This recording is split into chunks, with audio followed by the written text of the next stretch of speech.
check out IndependentLeft.news. The Indie News Network. Indie Left News. Oh, hey, Indie Left. IndependentLeft.news. Great work. Indie Left News. The IndependentLeft.news.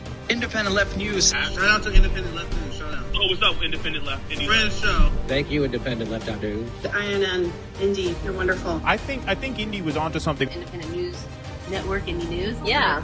What's up, Indie, over on Rockfin? Independent News Network, also known as INN. Indie Left News. I don't know if I would have made it through that 3 weeks without Indie, honestly. No, I was just going to ask Indie. A huge thank you and shout out to Indie Left. No, you know what we're doing? We're world building, Indie. Indie Left News. You were doing the INN recruiting. Indie News. Independent Left News. Shout out to Independent Left News. Check out Independent Left News. At Indie News. I see Indies in the chat. Hi, Indie! Okay, great. Who are these people? Who are these people? Hi, everybody. It's Sunday night. So you know what that means? Time to do some stories. And then we're going to fuck up some boats. Actually, we're going to do some react and do some boats. Sure. This is Indy. That's Reef right there. This is How Did We Miss That? This is INN. I don't really hear Reef on his mic yet. He hasn't said anything. That's because I haven't said things yet. There he is. What's going on? What a week. You know, the last time Reef, by the way, Reef's back. Reef was out last week because his computer decided to take a dump.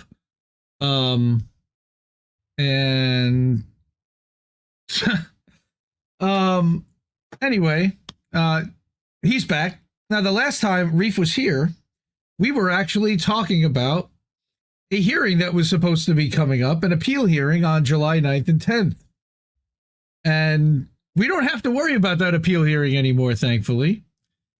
Reef on the Bond Cam, that's correct, Sean. Welcome to the stream. Good to see everybody, letting everybody kind of flow in for a couple of minutes. But you know, and everybody here, I think already in chat knows that we don't have to worry about that hearing on July 9th and 10th because Julian Assange is now home, which is a sentence I never thought I would be saying on How Do We Miss That, especially not on June 30th of 2024. But here we are.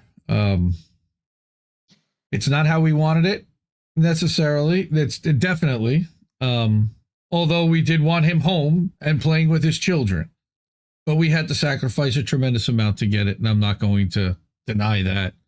And we're going to talk about some of that tonight, but I brought Kevin Gostola dissenter article with Mohammed El-Mazi that they wrote about exactly how it went down and what the process was. So I thought that would be interesting. Also tonight, we're going to talk about The Dissident. I don't know how many of you guys even know about The Dissident, but when we started INN, there were 16 of us, and a couple of them were Substack writers, including The Dissident. Now, nobody has ever, including me, I've never seen or spoken to The Dissident. Hilarious. I'm an Anon, and I've been terrible about being Anon because a lot of people have seen my face and several know my name. The Dissident has been phenomenal about that, but has published some outstanding work and had basically taken off since, August of 2022? Almost 2 years on hiatus? Something like that. And seeing Julian Assange freed brought him back.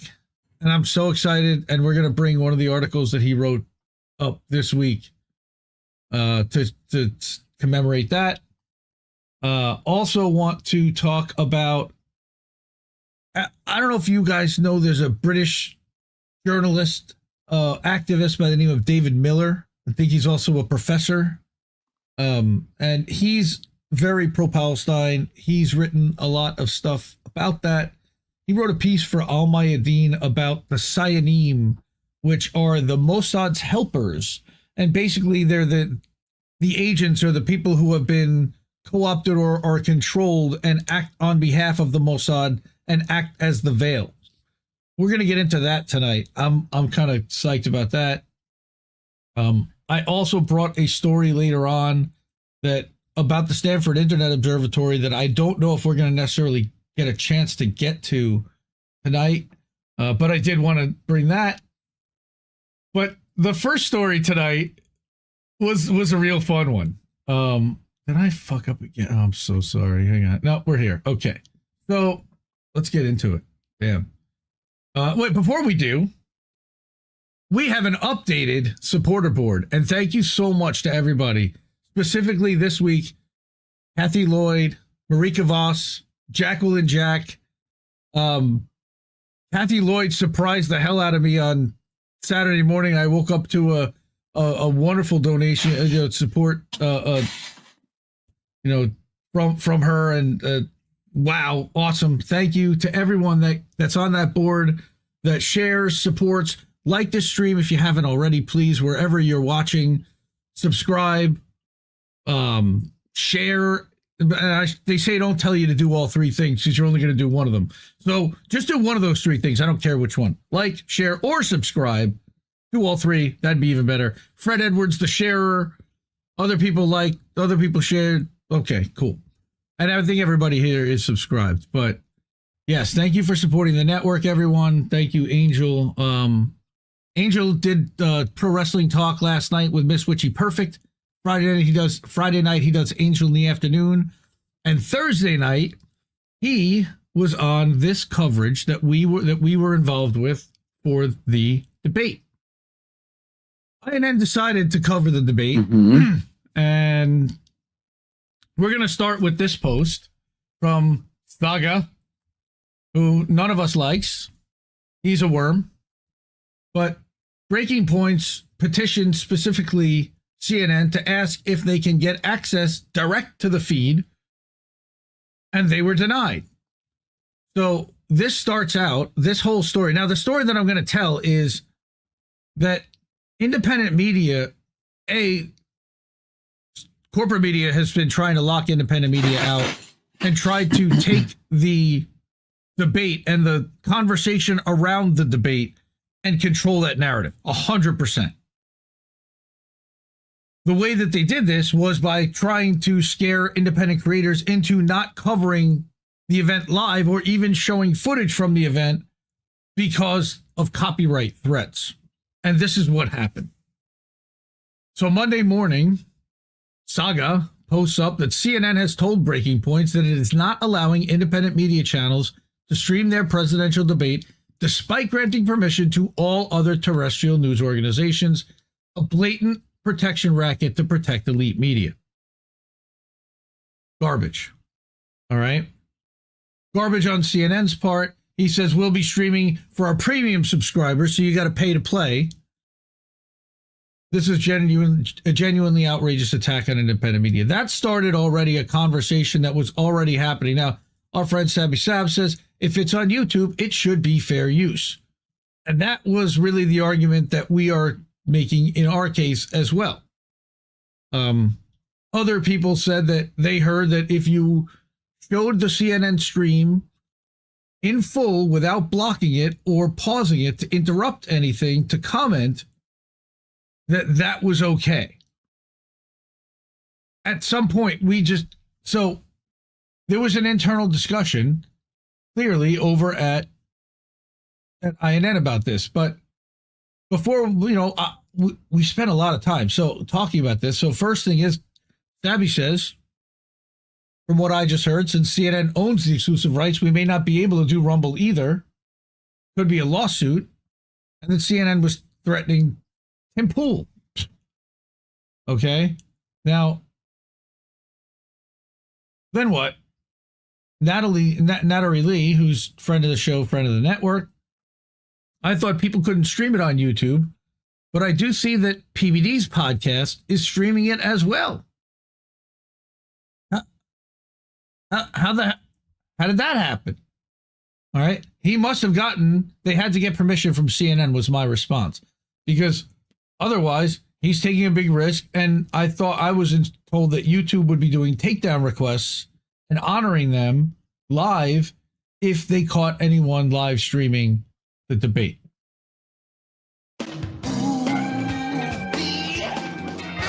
What's up with that? What's up with that? What's up with that? And there was a lot of internal then discussion about what to do at INN. So Politically Homeless was Thursday night at 9. They were planning on live streaming and commenting on the debate. And once we saw this thing about CNN and YouTube, we were like, all right, well, we don't want to risk our YouTube channel over this. We don't even know how many people are going to watch in the first place, watch us watching it. So certainly over whatever it was, we weren't really thinking it was worth the risk. But we came up with a couple of ideas, and we decided to take the risk and stream it over to Rockfin, Rumble, and Twitter. And take our chances. We figure if they're going to come after a network, it's not going to be one as small as ours. We immediately made the stream unavailable, and if you have the link, you can watch it, but it's not. You can't see it on the channel right now on Rumble. On Rumble, it's up on Rockfin. But on YouTube and Facebook, we made a decision to do something different, and I'll show you that later on. Now, Twitter decided, per Patrick Webb, Elon Musk will not comply with CNN's attempts at DMCA takedowns of Twitter content posted on the platform of the presidential debate. And a lot of people were celebrating that, and we decided to take advantage of that and stream there.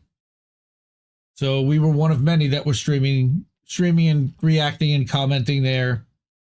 There was a presidential candidate that stood next to a screen that acted like he was part of the debate. That was the saddest thing I've ever seen.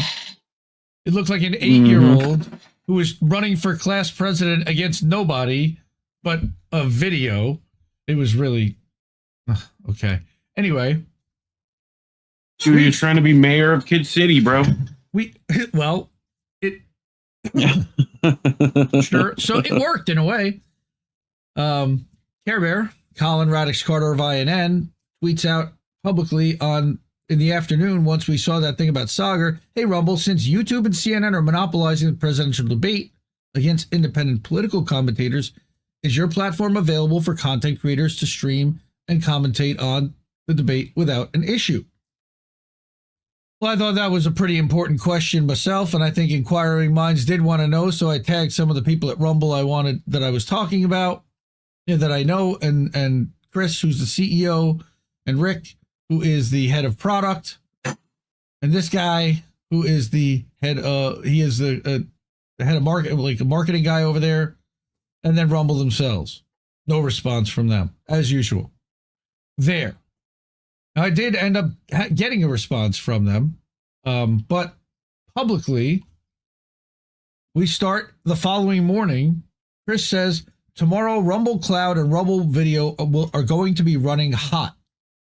I don't know what that means, and you have to interpret that for whatever you thought it to mean. But he says the debate could trigger a seismic shift in live streaming. So that kind of told us that we have a green light, but it didn't really tell us, right? The evening of the debate, 15 minutes or an hour before it's supposed to start, Chris tweets out that I bet that everyone would much prefer a debate on Rumble than CNN, with independent creators asking the questions and not corporate media. Corporate media does not represent the people. All right? So he essentially, and I did have a conversation that afternoon with somebody over at Rumble who said that, look, we're not taking an official position. Our copyright rules are what they are. If we get a copyright takedown request, we're going to go through our legal process, and we're going to give you the ability as a streamer to appeal it first before honoring the takedown, or take it down yourself. But of course, that's not going to happen until well after the stream's over, so there's not much we can do. Okay. So that kind of told us that Rumble is giving us a green light without giving us a green light. So we're like, all right, so I guess we're going to stream it to Rumble, and we're going to stream it to Twitter. So what happened come debate night? Well, 8:30 comes. We hit the go live button, and Rumble is no bueno. They're crashing. Their servers are overloaded. And what they said is that afternoon, due to the potential of significant demand and chatter around many streamers looking to use Rumble tonight, we just did an emergency upgrade to give additional live streaming capacity. Now, what they did not say is that it was during the debate. What they could have said, and this is what they're going to say in court, is, oh, we staffed up and we plan on people, commenting after or before the debate, but we figured it was going to be a big day. So we didn't specifically tell people whether to or not to, and that's where they're just going to claim no responsibility and let CNN go after who they want to go after. That's my opinion on how this is all going to go down. If CNN decides to pursue prosecution or pursue any kind of legal remedies after anyone that co-streamed the debate in the end, if they can find it. All right. So big thanks to YouTube for making this possible the last couple of years. Another big middle finger to YouTube from Rumble. And that was really nice of Chris and Rumble officially to say so. Now, as soon as the debate was over at 9:30, all right, Rumble tweets out, felt like the entire internet decided to come to Rumble all at once. It knocked us down for a few, but we're back up. They were back up long before 9:30. It was probably about the debate started at 9 and went until 10:30. So that first half hour, they were kind of meh. All right. And then they were up and solid and strong. But of course, that first half hour was really critical. And the hour and the half hour before that, it was a real hour that it was basically, as Reef called it, a DDoS. Right? Mm-hmm. That it was a denial of service, some kind of denial of service attack by some kind of third party. I wonder where that could have potentially come from. Right? And then there were feeds empty, and then it took a while to restore the feeds back, and it was a whole thing.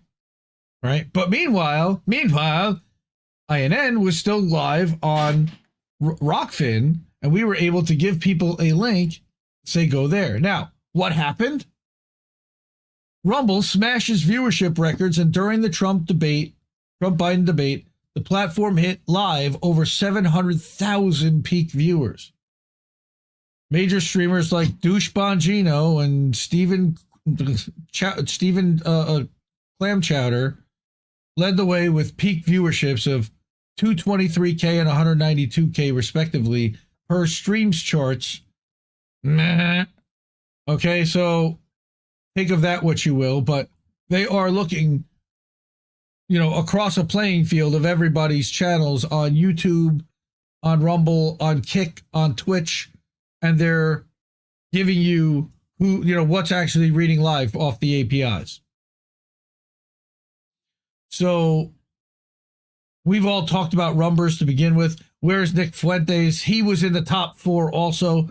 Fuentes went live, and apparently he had a ton of views as well. Again, Anna Mayer says, thank God for Rockfin. And yes, Rockfin was up and solid the whole time. All right. Again, Natalie Lee reminding people that if you did want to watch the debate, hit this because Locals and Rumble was down for some reason.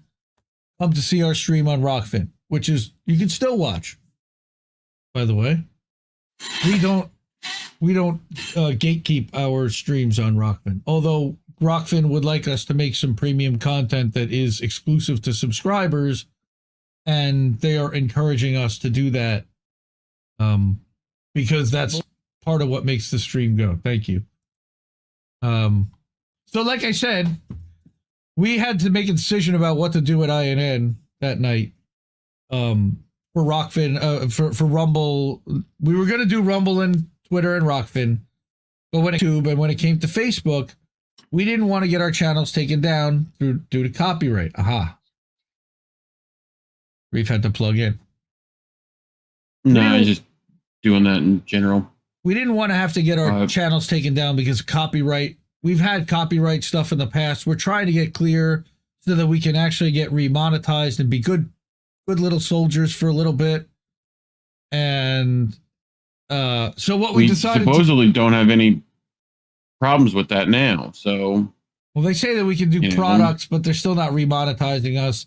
I still think some of our content is problematic for them. But anyway, what we decided to do in they're the not end, telling us anything either way. So no, they're not giving us any guidance.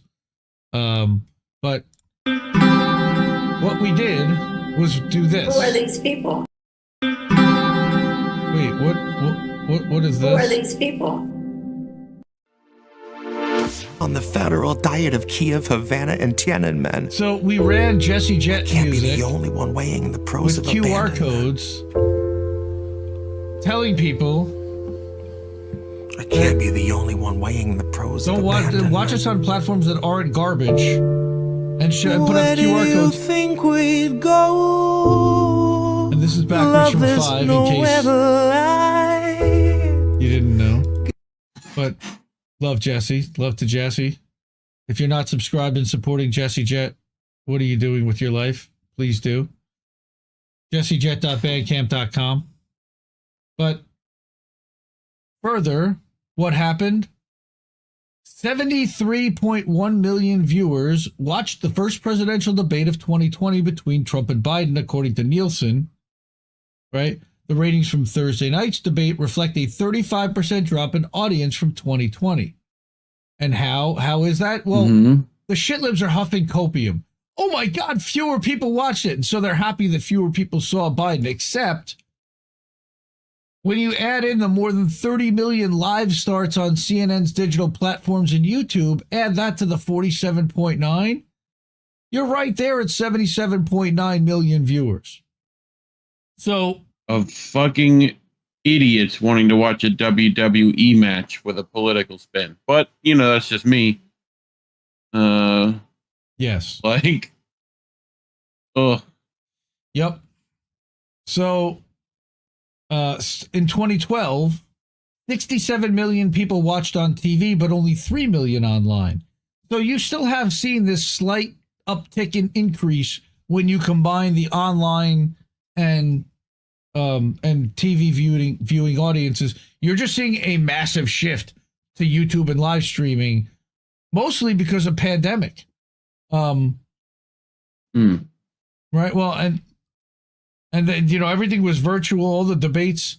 I don't even remember the 2020 debate between Trump and Biden, honestly. I really don't. You can do it, baby. Yep.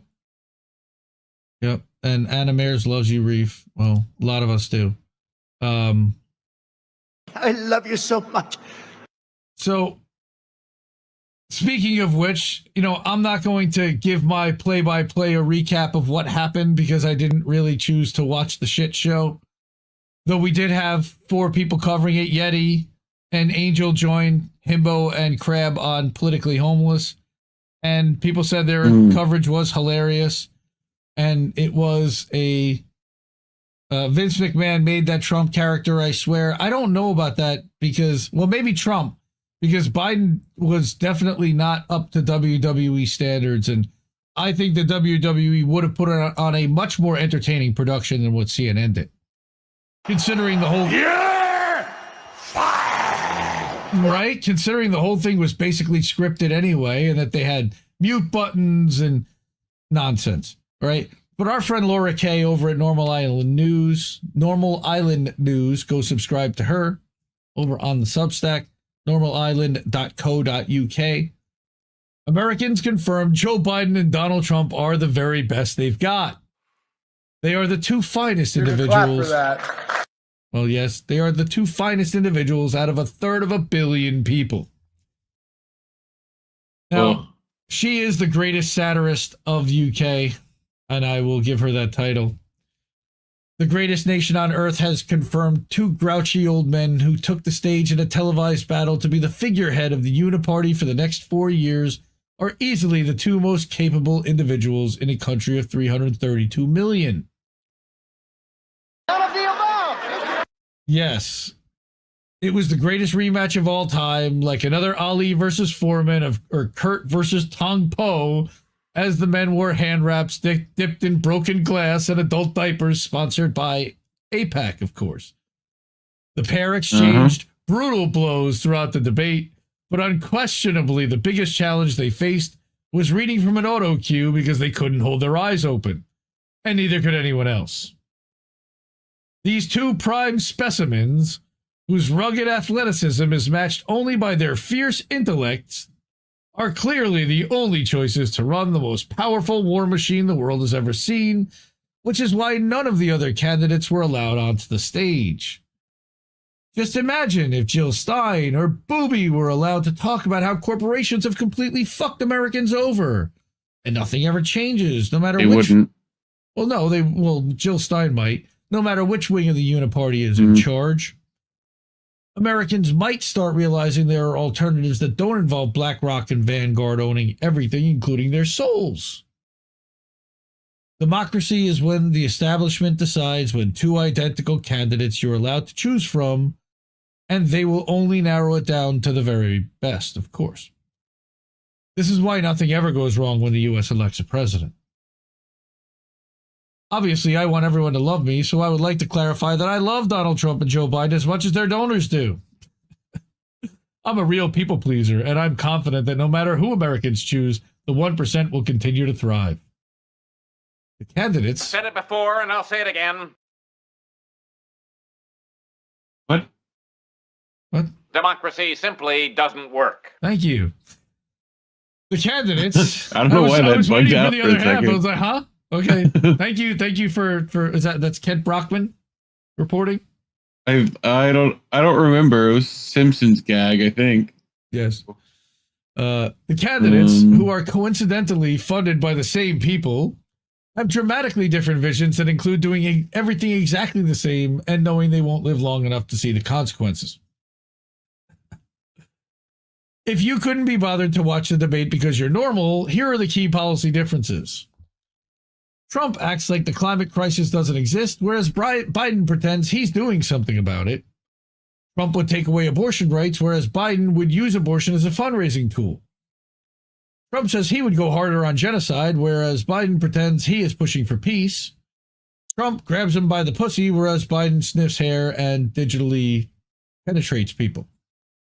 Both men prefer to talk about their golf swings and agree corporate greed is the fault of refugees at the border.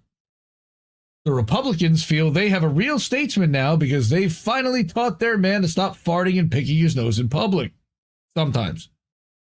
This means Trump is the underwhelming favorite to win, and this is hugely exciting given what a roaring success he was last time, at least for the late-night comedy scene. Bad news, bad things are happening.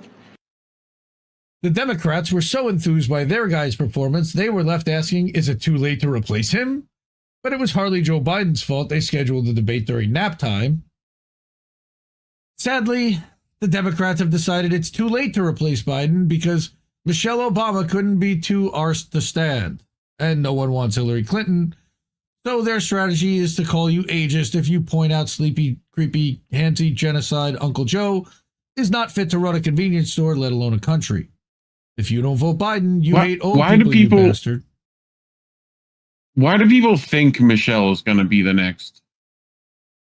Like, I see no indication of, other than she's a name people know. And that she has a likability rating that's insanely high, and that she is somebody that basically, right.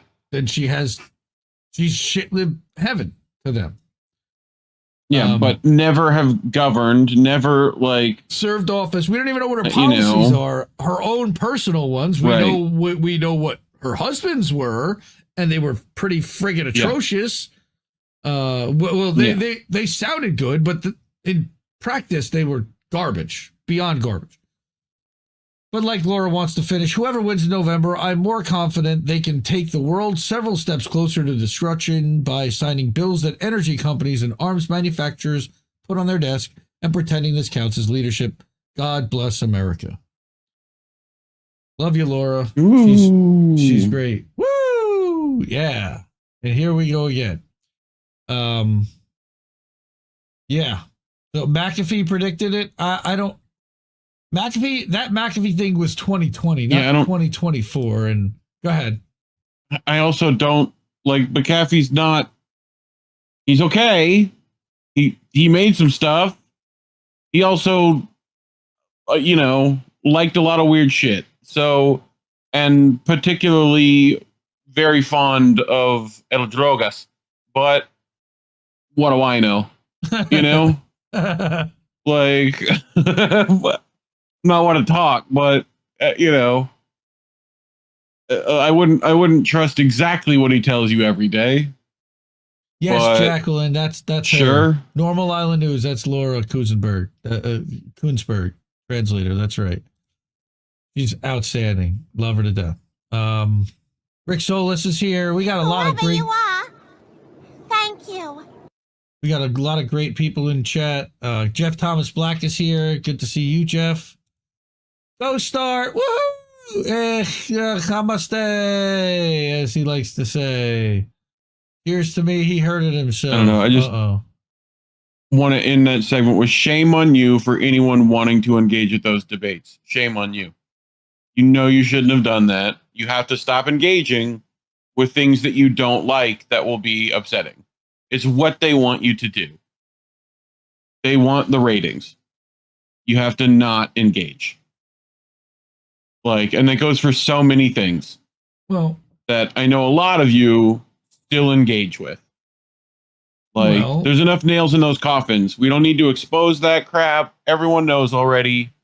We can move on. Well, ignore them. There was a bit of a funny. I mean, dude, when there's a cell phone like this, Rocky wasn't the most eloquent in speech, but he was a fighter. His character conveyed eloquence. Our message: Biden's character is his eloquence. Dude, can you punch yourself in the dick any harder? Anyone? Right. Esha says, the fictional character you're comparing Joe Biden to from bad Cold War propaganda film was brain damaged. Yeah. Are you fucking kidding me? Thank you. No, I've never heard anybody say that before. And yeah, that was my only reaction to that was just, oh my God. That's just kicking yourself in the dick really hard. What was that? Really? Here's your sign. Here is your sign. So yeah, it's been a hell of a week. Grains of salt. McAfee was a 3 crazy days person. since you looked at me. Yes, McAfee was a crazy person. He was married. There's a lot of stuff about him. I would look him up. Very interesting character. Very flamboyant, flagrant, interesting character. He had the if you thought the Tiger program. King was bad. Yeah, he had the antivirus program. He was living in Nicaragua when he died. Yeah. Heidi Benner, Rogue Conman has to keep his stock portfolio up to date. Yes, well, it's his wife's stock portfolio. You have to be careful. My God. How did we get here? Cynic is here. Uh-huh. Oh my goodness. You know why. What? That marmot fucked everything up. You know why. You know what happened. Wait a minute. Does Cynic have Jesse Jett in the house right now? Is Jesse Jett watching us live through Cynic's computer? Is that what's happening? It's possible. Oh my God. Jesse Jett, we love you if you're listening. Richie did not do an interview with Ro Khanna's wife. No. All right. We're going to get to our next story, which is a good one. All right. David Miller, Professor David Miller, and I believe he's at Cambridge or one of the British universities. And I'm sure the bio at the bottom will say which university that is. All right. Mossad and its network of little helpers, the Sayanim. And I've heard this term referred to, but I really didn't know much about it. So I wanted to bring it. I didn't know if anybody else had either, but I'm sure you see a familiar face up there or two. He says the Mossad have been exposed as targeting the International Criminal Court, including directly threatening its personnel and their families. What else do they get up to? All right. Zionist intelligence agencies launched a war on the International Criminal Court in January 2015. This was when it was confirmed. Yep, that was under Obama. This was when it was confirmed that Palestine would join the court after it was recognized as a state by the UN General Assembly. Israel's intelligence agencies routinely surveilled the ICC's current chief prosecutor, Karim Khan, his predecessor, Fatou Bensouda, and dozens of other ICC and UN officials. Israeli intelligence also monitored materials that the Palestinian Authority submitted to the prosecutor's office and surveilled employees at 4 Palestinian human rights organizations whose submissions are central to the probe. Who holds them accountable? Multiple agencies, including the Mossad, Shin Bet, and the quote-unquote National Security Council were involved in addition to the occupation military, the IOF. Israel's Ministry of Strategic Affairs under Gilad Erdan was involved in the surveilling of Palestinian human rights organizations that were submitting reports to the ICC. None of this is okay. It's reported that, quote, a large whiteboard in an Israeli intelligence department contained the names of about 60 a whiteboard. 60 people under surveillance. Is it the Congresswoman's whiteboard? No, it's not. It is not. That's Katie Porter, and her whiteboard is like tiny and the size of her dome, maybe. This is like this is more like Always Sunny in Philadelphia, Charlie connecting the stuff with the red string whiteboard. Gotcha. Right? A large whiteboard. Okay. Half of them Palestinians and half from other countries, including UN officials and ICC personnel. So they drew up, they thought they were the cops. Mossad, the foreign intelligence agency of the Zionist colony, was involved in attempting to recruit senior ICC officials. The former head of the Mossad, Yossi Cohen, allegedly threatened the chief prosecutor of the ICC in a series of secret meetings in which he tried to pressure her into abandoning a war crimes investigation. This is true. You can not want it to be, but this happened. Cohen's covert contacts with the ICC's then prosecutor, Fatou Bensouda, took place in the period leading up to her decision to open a formal investigation into alleged war crimes and crimes against humanity in Palestine. Cohen is alleged to have told her, quote, you should help us and let us take care of you. You don't want to be getting into things that could compromise your security or that of your family. Be ashamed. We've investigated ourselves. Be ashamed of something. And we found we've done nothing wrong. Be ashamed if something happened to him. Mossad also took a keen interest in Bensouda's family members and obtained transcripts of secret recordings of her husband. How do they know that? Good question. Regime officials then attempted to use the material to discredit the prosecutor. Cohen met with Bensouda on a number of occasions, including ambushing her during a meeting with Joseph Kabila, the then president of the Democratic Republic of Congo. It appears he was a Mossad agent of influence. Of course he was. Mossad also targeted Bensouda's successor, the current chief prosecutor, Karim Khan. The ICC confirmed there had been several forms of threats and communications that could be viewed as attempts to unduly influence its activities, unquote. And that's probably to understate it at best, and much worse. Prime Minister Benjamin Netanyahu is said to have taken a keen interest in the operation. No surprise there, even sending intelligence teams instructions and areas of interest regarding their monitoring of ICC officials. One source... He's French fried when he should have pizzaed. You're going to have a bad time. Yes. One source stressed that Netanyahu was obsessed with finding out what materials the ICC was receiving. Dude, just go to fucking Twitter. It's pretty easy, right? We were seeing it every day. So, like I said, this article is about the Sayanim. What are the Sayanim? Mossad has carried out a wide range of operations all over the world. They've involved deception, theft, extortion, blackmail, torture, assassinations,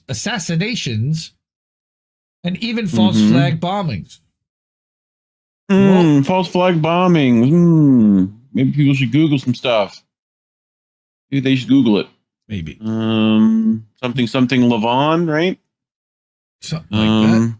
The role of the Mossad is often overlooked when the role of the so-called Israel lobby is discussed, but it is an integral part of the strategy of the Zionist movement. Yeah, they're the smartest intelligence service on the planet, much smarter than the fucking CIA. And here's a few examples. They created a fake terror group in Lebanon, the FLLF, and used it to claim credit for a series of bombings of civilian targets, killing hundreds. Remy Brulin has documented this in detail.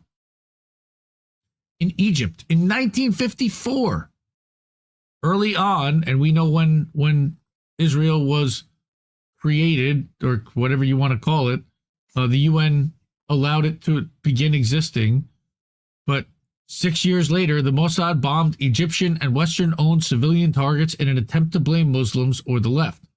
We've heard about many of these things happening in a lot of Muslim countries to try to drive the Jews to Israel. Secretive intelligence agency Native created a vast international campaign claiming Soviet Jewry faced a new red anti-Semitism. The real objective was the demographic imperative to recruit settler colonialists. No surprise.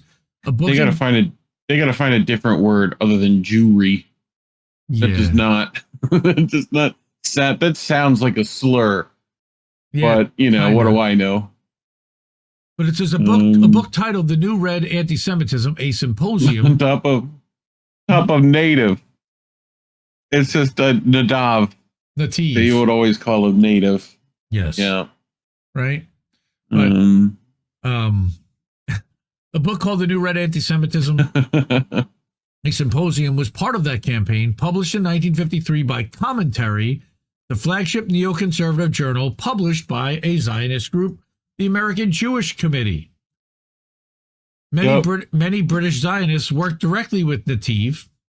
They included the academic Colin Schindler and Mike Wine of the Board of Deputies, who was their first full-time Soviet Jewry officer. Remember, this is written from a British perspective. David is a British professor. So we're getting names and stuff that we're not usually familiar with in the States. But later, he was an aide of the convicted fraudster Gerald Ronson in the Community Security Trust, or the CST.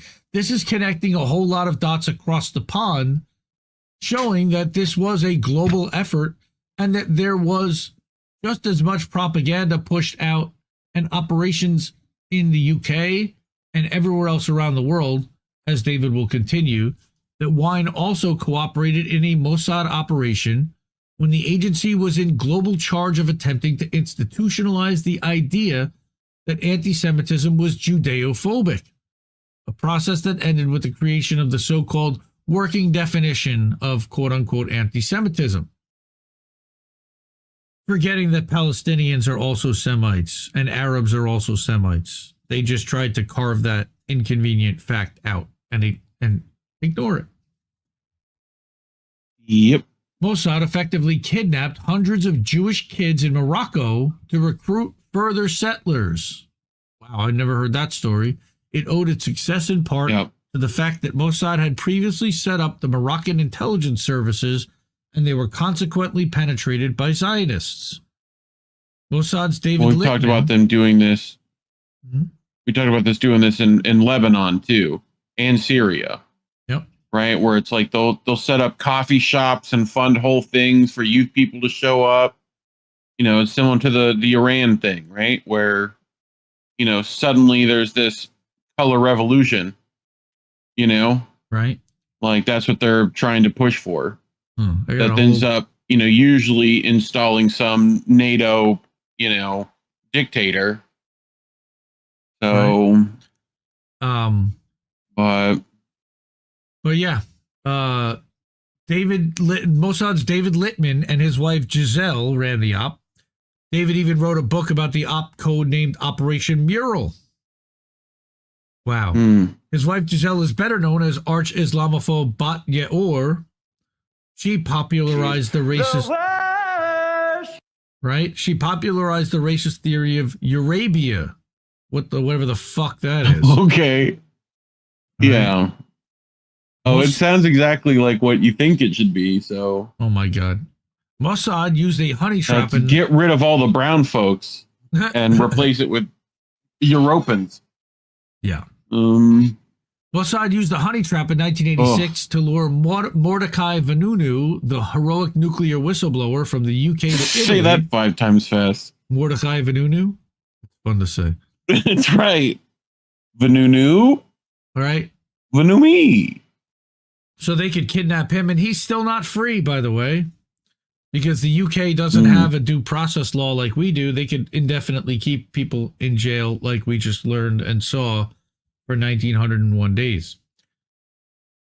Mossad also assassinated famous Palestinian cartoonist and activist Naji al-Ali, whose most famous creation was widely known the widely known character Handala on the streets of West London in 1987. Margaret Thatcher expelled a Mossad operative who was the handler of the assassination, Ari Regev, as a result. And normally, the British Prime Minister doesn't expel a diplomat for no reason. They probably had pretty good evidence. Diplomatic immunity. Diplomatic immunity. That makes me think of Lethal Weapon 2, like instantly, just hearing those two yes. words. Yeah, I know, dude. Need to put it on the soundboard, but yeah. Mossad used British, French, and Irish passports to fly a team of assassins to Dubai in 2010 to torture and kill a Palestinian leader. Foreign Secretary David Miliband expelled a Mossad officer as a result. And then we've got intelligence operative Shai Masood was famously filmed in 2017 bragging about his intent to take down UK Conservative Minister Alan Duncan. So these are just a handful of examples of Mossad operations in the UK. Mossad officers referred to as Qatsas operate with the aid of a worldwide network of helpers called Sayanim.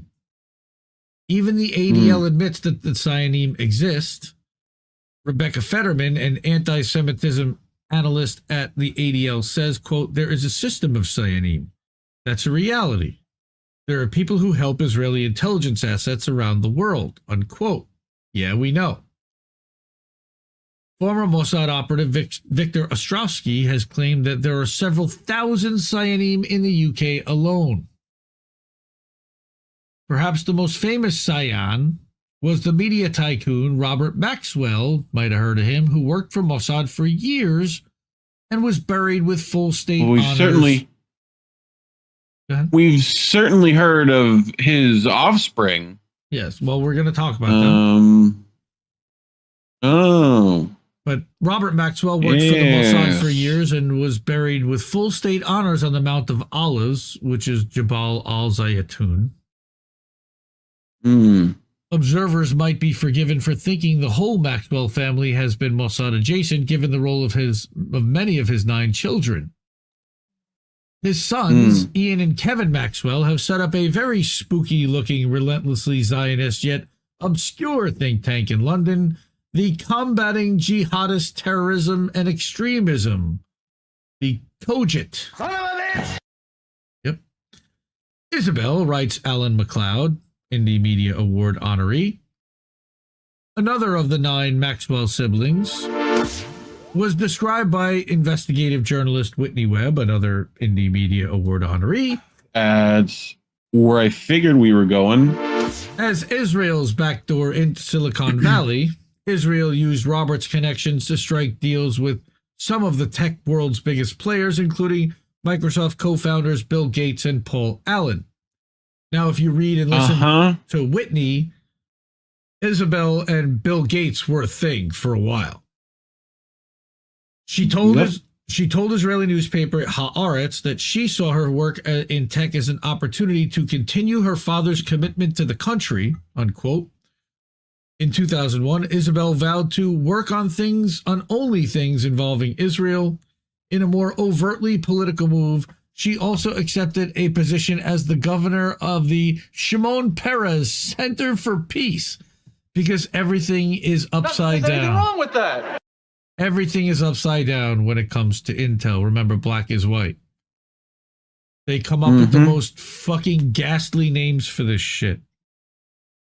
Another daughter, of course.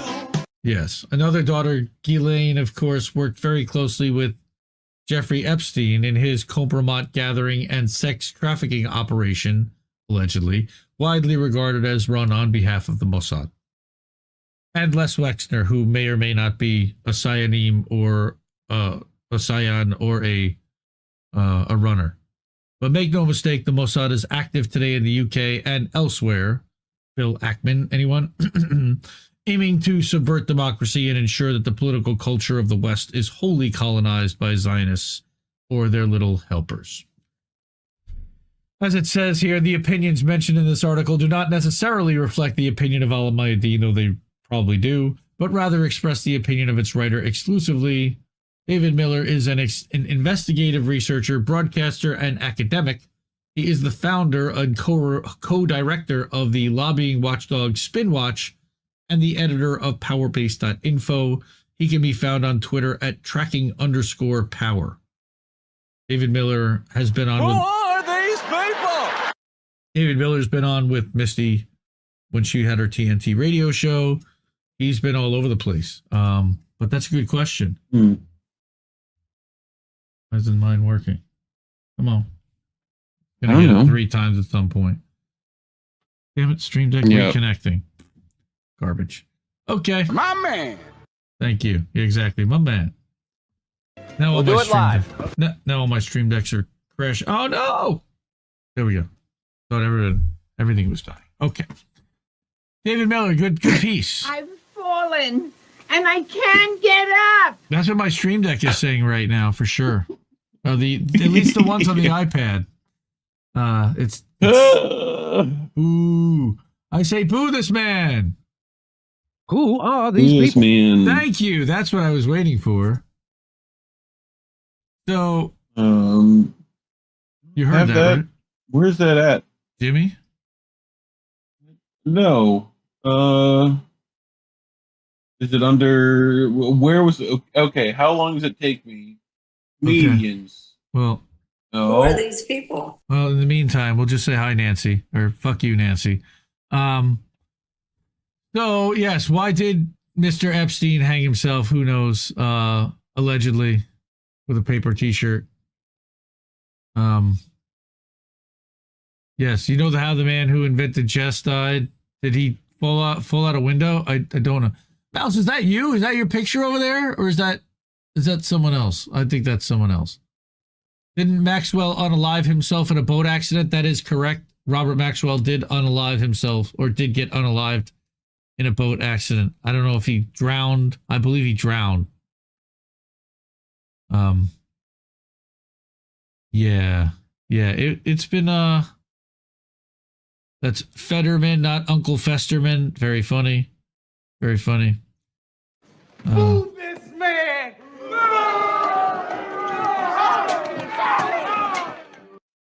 That's how long it took me. Damn. Jeff Thomas Black saying that I keep thinking of the film Munich over on the Rockfin. Rockfin.com/IND Left News. INN's Rockfin channel is busted right now. I'm working closely with the people over at Rockfin. Wow, look at that Stream Deck. Very nice. Kind of looks like mine a little bit. Look at this. Okay, so it was in insults. But then it was over here. Boo this man. Move this man! I first had to go to Chappelle. I had to go to movies. I was like, where did I store this? Where did I put this at? So, Jeff, yes, Munich, that you're right. And Abner, dude, that's a great movie, by the way. You know, that it's obviously propaganda, but it at least like portrayed you know, the French, I don't know. I actually really like that one. Shoot me. I don't know if I watched it now, I probably would feel Shoot differently. You? Well, you asked me to shoot you? Maybe. It's high noon. Right? Behind the scenes in the Reefer Mothership. That's right. You got to see behind the scenes. Yes, he does have quite the cockpit. People don't even see the other ones over here. Right? I've got two Stream Deck 32s and 2 of those iPads that look like his that are filled up with buttons. Y'all have no idea. Like here, I'll give people a look. See, look. Here. We've got those Stream Decks there. We have this many monitors. And then the soundboard over there. Another Don't mind all the deck. messy stuff. Yes, another iPad Stream Deck. A wild man. I'm sorry. Yep. It's quite the cockpit. Is right. Anyway, it's ridiculous. Yes, we sit here all day and we play with tech toys. That's what we do. What it takes. So somebody's gonna clip that. All right. Yeah. I mentioned earlier. An INN co-founder that many of you may not know is a guy by the name of The Dissident. He's on Twitter by leftist_news12, which is as generic as it gets. He was hanging out with us in the Discords when we formed INN, and he was publishing, and he has his own Substack called the307.substack.com. And we were all kind of friends, and when we signed up, when we were starting INN, the whole idea was we wanted to have journalists who wrote exclusive articles, which then we would be able to cover on our shows, and we would have unique content that nobody else was really talking about. And in that spirit, like I said earlier, The Dissident was very active between November 2021, when we first formed, and August of 2022. He actually had written the article that has the most views on INN Stack ever, which is an article about Hassan Piker that was published just around or before the General Strike Summit in 2021. Well, talking about how he shits on actual activists and how he's a Gucci socialist, effectively. But months, a long time before, you guys had covered Chris Smalls being a Gucci socialist, but Priest. He also had written about.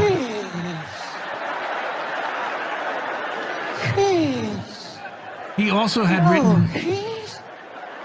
Come on, Chris. What are you doing, Chris? So he also had written about Russia and Ukraine, and after about 6 months of seeing all the propaganda, he'd written about Bellingcat a couple times. I think we'd cover a couple of his Bellingcat articles exposing them. He decided that he just didn't have a taste for it anymore and hung it up and said, I'm going to go do some other shit. I'll see you guys. Like, all right. And safety is number one priority. Yes. And I stayed in touch, and every once in a while I'd be like, hey, so you think about writing? We're around. We're still doing, just, hey, network's still here. How you doing? That's what I do. I stay in touch with people. And sure enough, this week he says, Julian Assange being freed got me out of my funk, and I'm here to, and I got some things to say again. I'm like, fuck yeah, let's do it. So his first piece was writing about Julian being freed, and I also wrote a piece. I think a lot of people have covered Julian being freed already this week. So I'm not just going to cover the straight dope about that.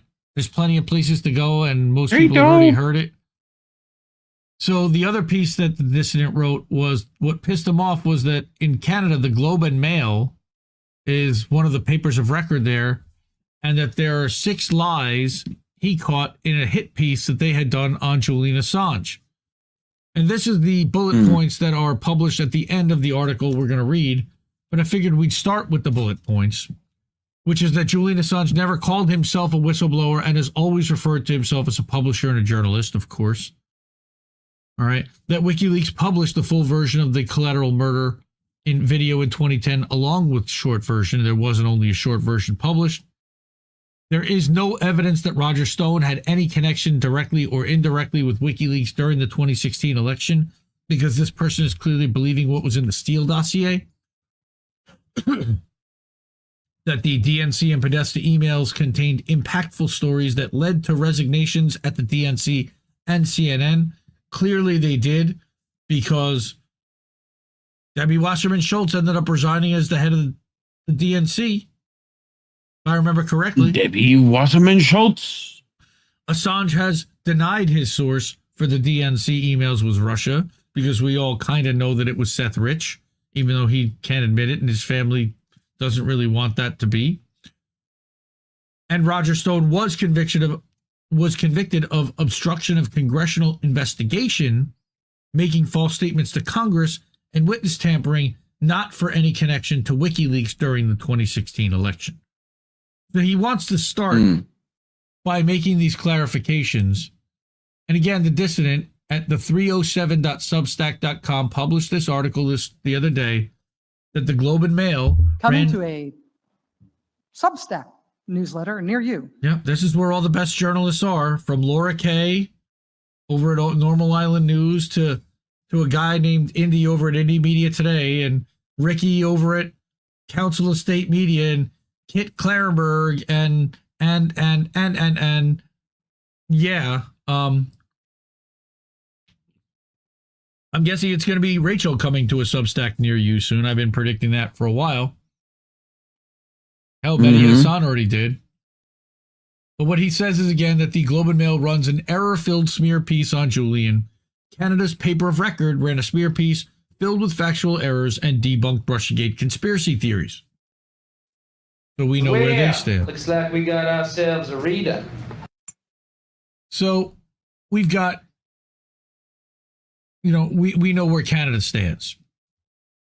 That the Canadian newspaper, the Globe and Mail, recently ran a giant smear piece on Julian Assange entitled, "Julian Assange was never a journalist or whistleblower, but their right to free him," written by journalist Doug Saunders. The piece was not only a gross attack on a journalist who's exposed war crimes and corruption around the world, but was filled with major factual errors and journalistic malpractice. Which is funny, considering that he's writing it about WikiLeaks, who's never gotten a story wrong or had to print a retraction. Though they did make a deal to pull the DNC emails off as part of the plea deal, and I will concede that. Not her damn emails. I'm tired of talking about your damn emails. Well, we shouldn't have stopped talking about her damn emails. Right? Yeah. Below is a list of the false claims, right? So here's the false claim one. Julian calls himself a whistleblower. Saunders starts the article by saying that Julian is a fraud who called himself a journalist and a whistleblower while greatly hindering and inconveniencing the cause of journalism and making life much harder for actual whistleblowers, unquote. The first error here is the claim that Assange calls himself a whistleblower. Assange has made clear that he is a publisher and a journalist and not a whistleblower.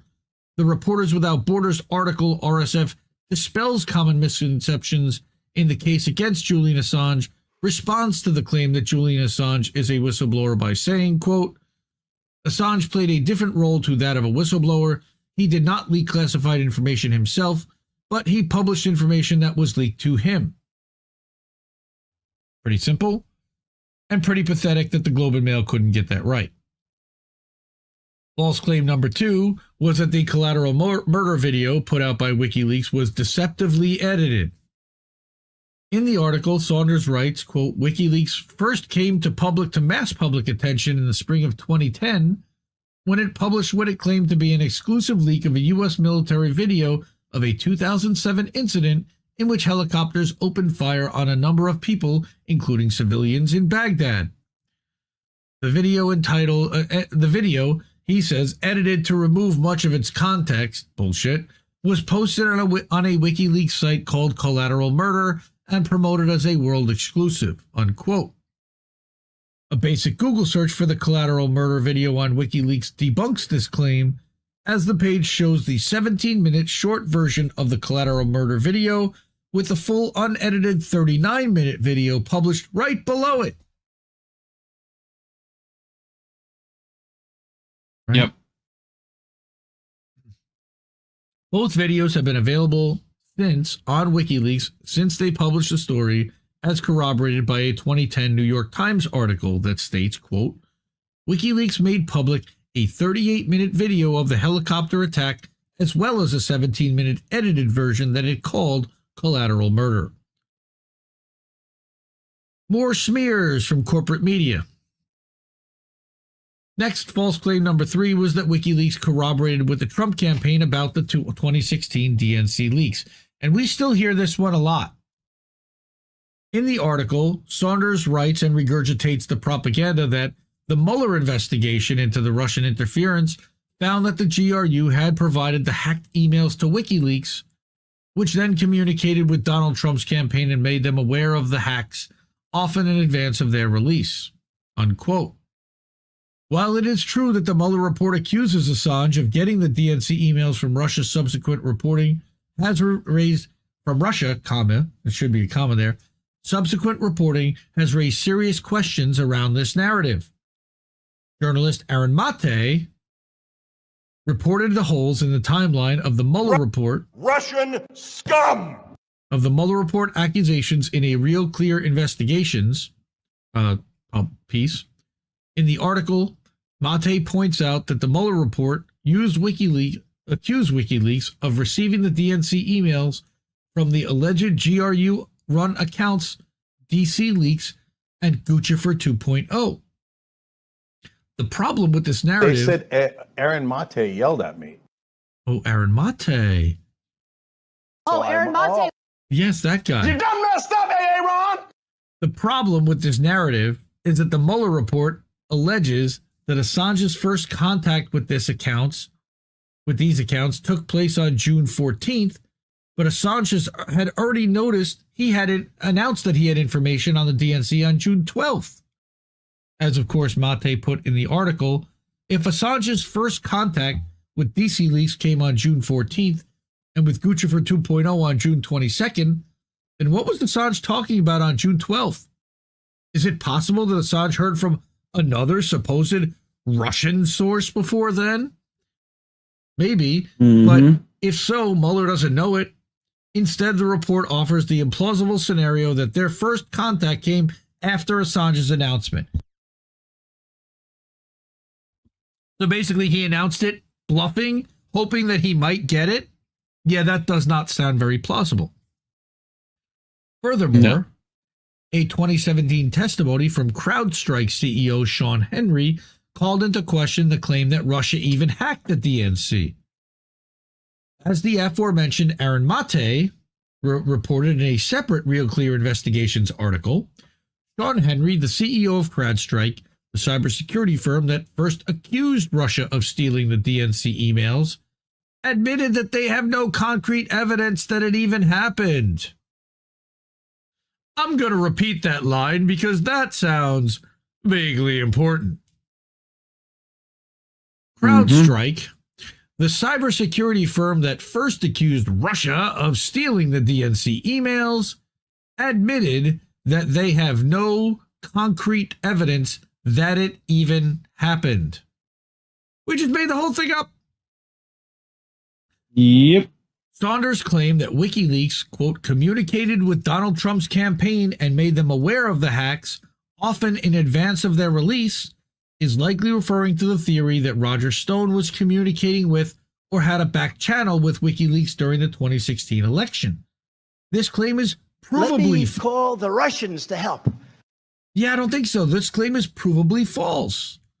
The only proven communication between Stone and WikiLeaks during the 2016 election consists of WikiLeaks telling Stone to stop making false claims of association.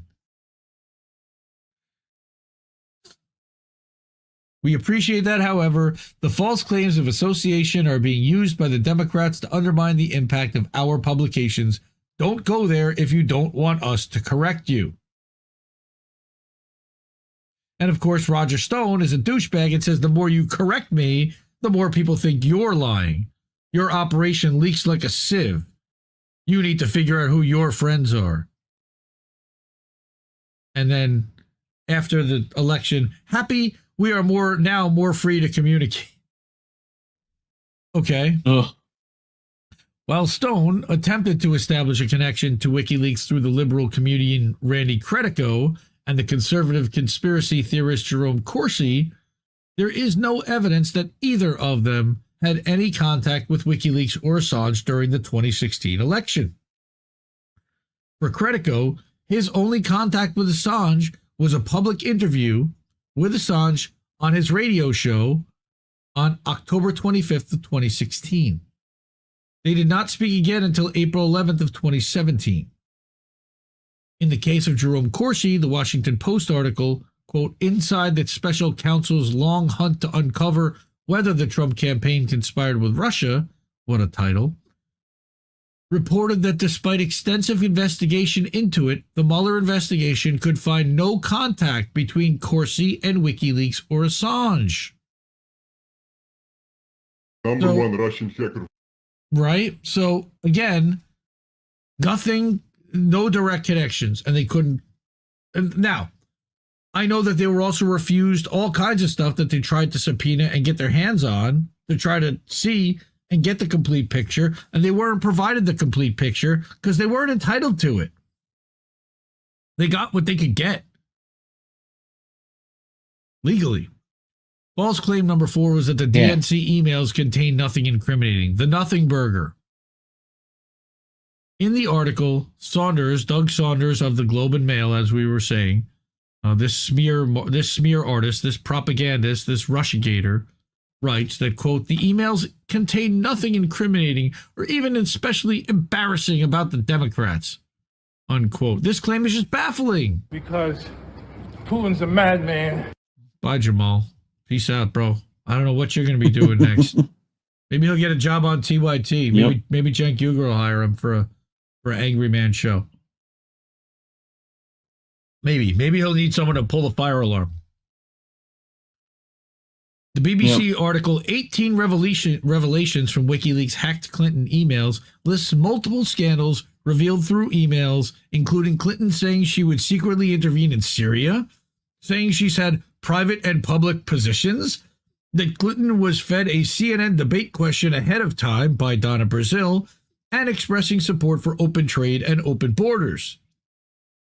The Wrap article, 7 most shocking revelations in hacked DNC emails released by WikiLeaks, lists some of the big scandals revealed by the DNC emails. The emails revealed that the DNC was secretly plotting against Bernie Sanders despite pretending to be neutral publicly. This includes pitching stories about the Sanders campaign being an unorganized mess, attempting to use Sanders' religious beliefs to turn voters against him, and reducing polling locations in pro-Sanders areas, among other things. Pokemon go to the polls. These scandals were so impactful that they caused Debbie Wasserman Schultz to resign from her position as DNC chairwoman, and they caused CNN to cut ties with Donna Brazile, who I mentioned earlier. But no, they had nothing especially embarrassing or incriminating. I mean, those Podesta emails were brutal. False claim 5 is that Assange said that his source for the DNC was probably Russian. We know this is by far the worst part of the article and one of the worst cases of journalistic malpractice I've ever seen, again from the dissident. In the article, Saunders claims, though he later denied it, Mr. Assange said at the time that he believed the leaks were probably coming to him from Moscow. On the online version of the Globe and Mail, this passage links to an article on The Hill titled Assange, Some Leaks May Have Been Russian, and the article states, quote, on Sean Hannity's radio show, WikiLeaks founder Julian Assange said that hacked Democratic documents sent to reporters at Gawker and The Hill may have come from Russia, but he said he is confident the emails he received did not come from the same source. Unquote. Quoth Julian Nevermore. This is clearly concerning. I thought it was the Raven. Well, one or the other. 601, right? I'm confused. Yeah, same thing. This is clearly concerning, as Saunders is claiming Assange admitted the leaks he was receiving were coming from Russia by linking to an article that quotes Assange fully rejecting the idea that his source was connected to Russia. Russia. Because he knows nobody's going to click the link. While up until this point, the article has been filled with factual errors, this is by far the most egregious. Saunders is attributing a fake quote to Assange while linking to an article that quotes him correctly, saying the exact opposite of what Saunders claimed he said. The only plausible explanations for this major error are that the Globe and Mail do not fact-check articles before publishing, and or they are okay with publishing articles that contain blatant lies and misrepresentation. Dissident's a good writer and he does his homework. Who wrote this? Who wrote this lie?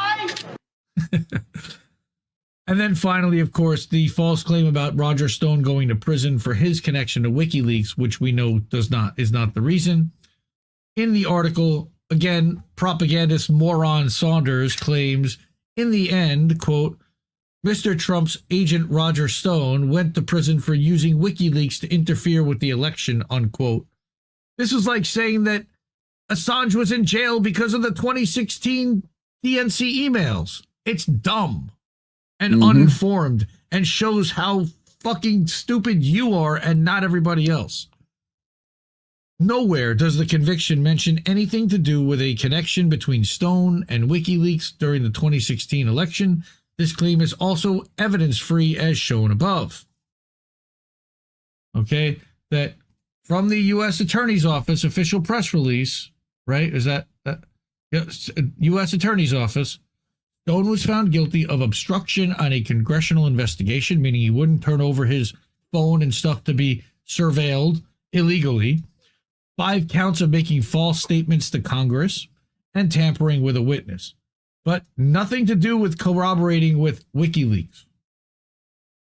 The Globe and Mail has written multiple articles concerned about misinformation and disinformation. If they are seriously concerned with misinformation, they would issue the following corrections to this article. And that's what I showed earlier. So, I definitely would recommend The Dissident, because he's an INN founding member. So everyone give him a subscription. Everyone go follow him over at Twitter at leftist_news12. And that's what his thing looks like, which is more confusing because it says leftists news with an S, but his handle is leftist without an S _news 12, which I don't know why 12, but okay, good for you, man. 30330. The 307.substack.com is their Substack. So go check them out. Oh, God. Support independent media like the 307 and INN. You can do that over on Cash App. You can do that on Patreon. You can do that on PayPal. You can do that on Rumble. We prefer you do it on Cash App because that puts cash in our hands right away. There's that QR code that you see up on screen during the show too. You can use that to scan, and that will go to our PayPal or to our Ko-fi, and you can buy us a cup of coffee for $5, and that also goes into the Jesse PC Fund. Correct. Thank you. So, going back to this wide two-shot, everybody, that was Assange article number 1 that I had. And Guccifer 2.0 is CIA. Well, maybe. I don't think so, but maybe. But I think that Guccifer 2.0 was an American. I will say that. Love that Key and Peele's. Yes, Jacqueline. Ron. Ron. Love that. You done fucked up, Ron. You done fucked up, Ron. That's great. Hey, Gregor, it's good to see you. That was nice. Thank you. Everybody join Nilio Nostrum, our friend Mikhail. Be affectionate to that like button. Give it a little massage. A little. Yeah. Chicka bow wow. Chicka bow wow.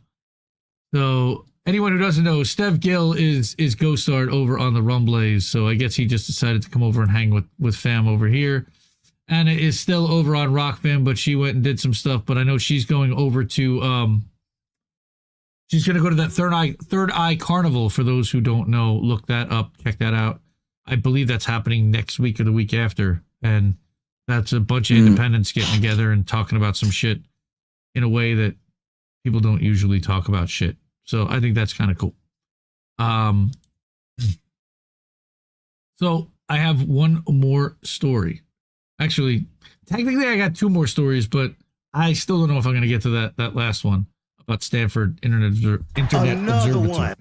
Right? But we've got Indie Media Award honorees in the house again. Let's switch to this view. I like this view better. The Dissenter, Kevin Gosztola and Mohammed El-Mazi, the two of them together were a tag team, especially in 2024. Mohammed being on site at the Royal Courts of Justice in London. Justice. Hilarious. The halls of injustice. Right. Later at the halls of injustice. Meanwhile. So they have been on the inside and speaking with the family and reporting from inside the courthouse. And they've done an amazing job when it comes to the Dissenter. And Kevin's been all over the place this week being interviewed. Yeah. And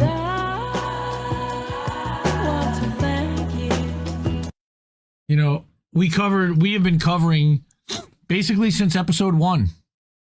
I was putting in that ticker, free Julian Assange. We've been saying free Julian Assange, and we've been fighting to see Julian freed, and we got to see that this week. And it was an amazing sight. I put together a Substack article this week. We talked about it on INN News, and for those who, and I think everyone has, but for 15 seconds, it's worth it to see him sign the paperwork and watch him get on the plane.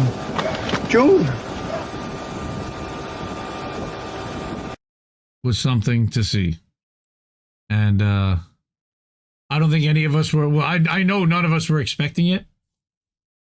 And it kind of broke Saturday, on Monday night at 7:00. And like everything kind of stopped. And then we were just following a plane track being tracked around the globe and watching him get in and out of a car and stand in front of a judge. Well, we heard he stood in front of a judge and we heard him say a couple of lines and they said, "You can go free." And how the hell did that happen when everybody's been fighting and screaming and everything else?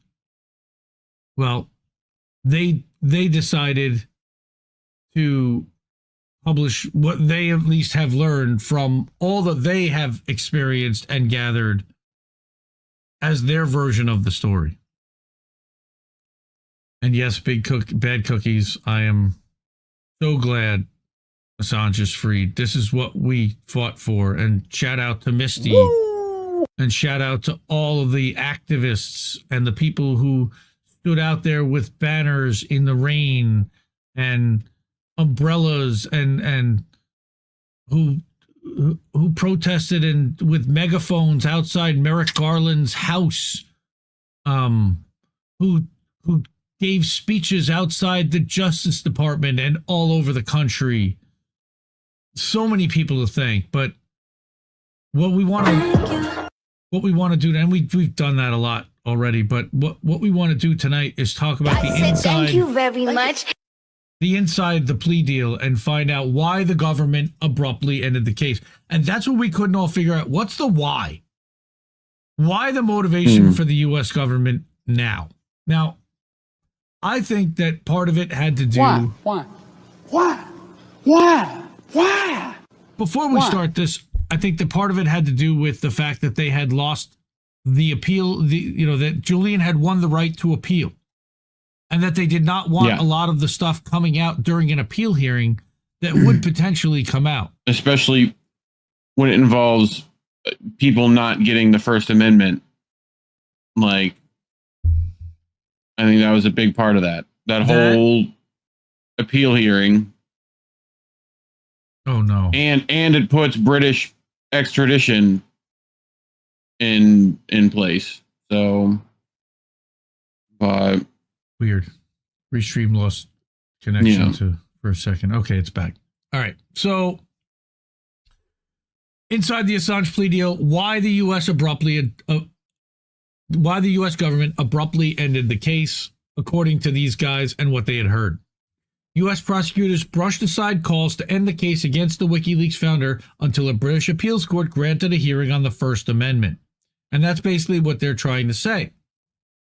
And this was made possible by paid subscribers of The Dissenter. Become a paid sub with this special offer and support independent journalism on press freedom. I am a paid annual subscriber to The Dissenter. I have been for 3 years. Well, first it was Shadowproof, but I've since Kevin broke off of Shadowproof and started The Dissenter. I have been an annual for $50 a year paid subscriber. Big fan. He's one of the best. He's one of the best writers there is when it comes to the Assange story. So, but this is him and Mohammed. Mostly this is Mohammed writing, and Mohammed's been on with Torah, and you can look up that interview on The Politics of Survival.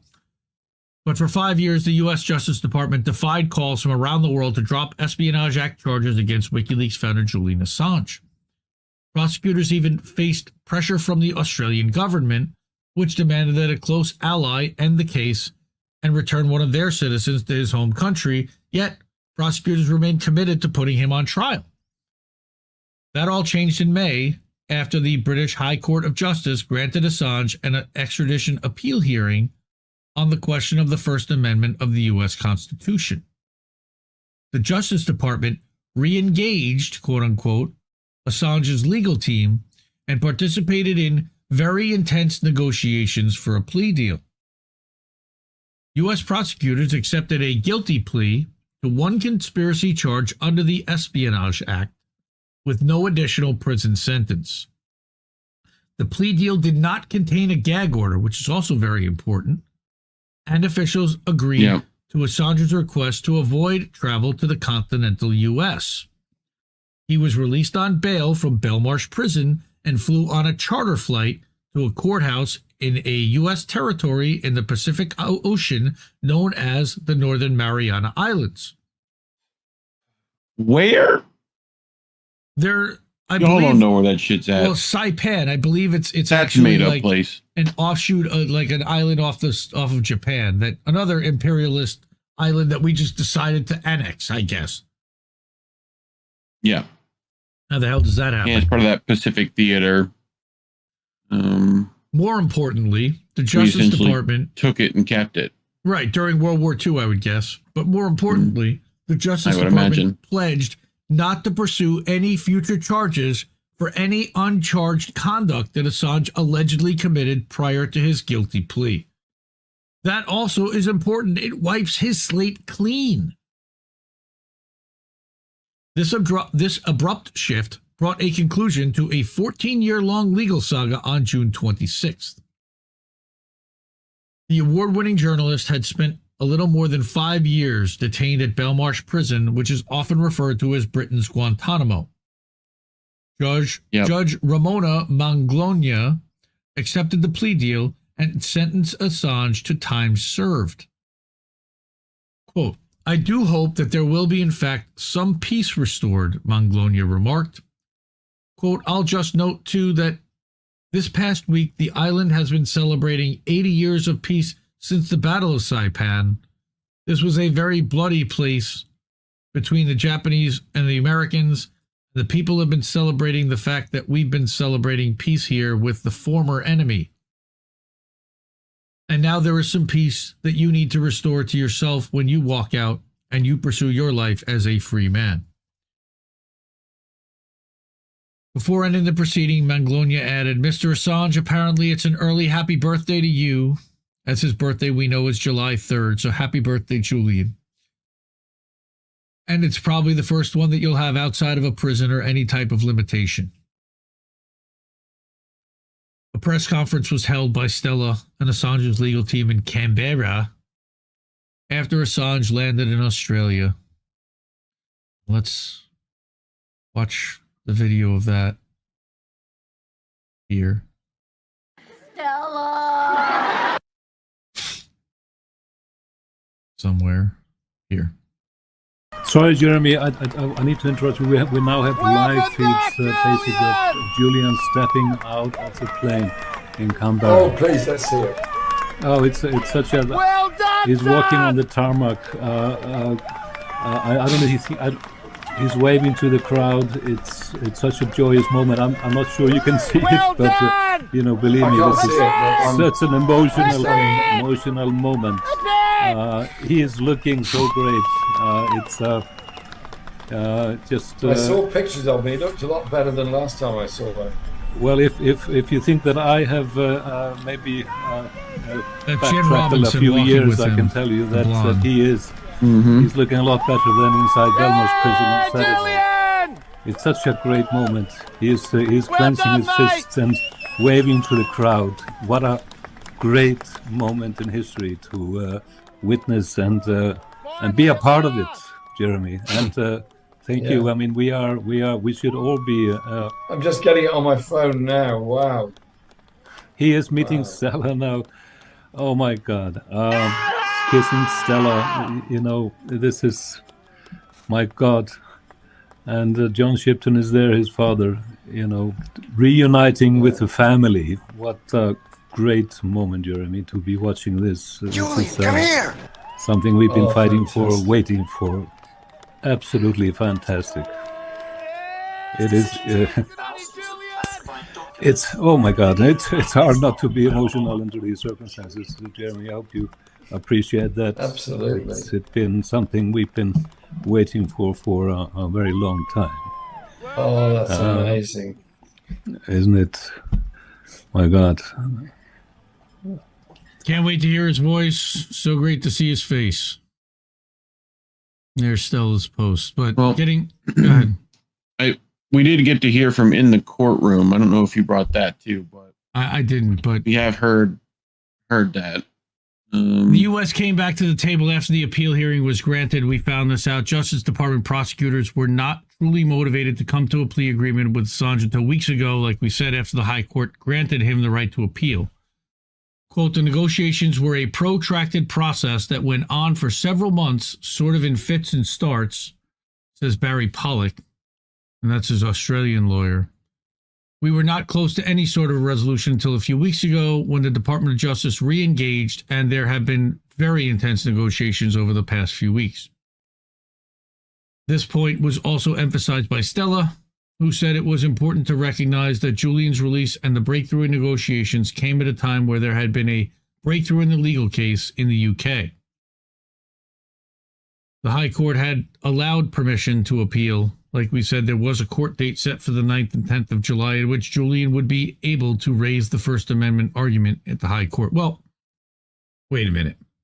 At least his legal team would. He probably would not, because he has not been able to attend a hearing of his since October of 2021.